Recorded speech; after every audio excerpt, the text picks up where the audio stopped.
This is the Lone Crater YouTube. We hope this video helps. You start by opening sound settings quickly. Right-click the speaker icon on the taskbar and choose Open Sound Settings.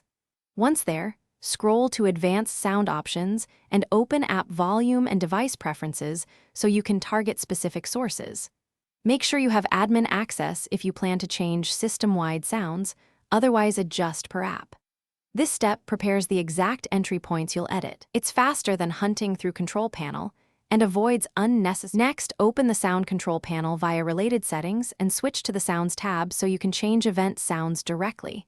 You'll select Notifications under Program Events. This binds the sound to the System Notification event. Click Browse to pick a WAV file Windows requires.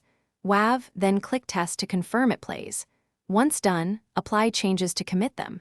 This is where you control the audible feedback users get and why. WAV format matters for compatibility. To finish, click Apply then OK to save your new notification sound and send one test notification so you can hear it in context.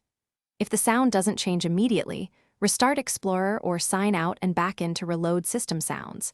This often resolves caching. If you still hear nothing, convert your audio to a standard PCM. WAV and ensure it's under 5 MB. Incompatible formats or large files are common causes of failure. That troubleshooting step fixes most remaining issues. Thanks for watching. Consider subscribing if we helped you.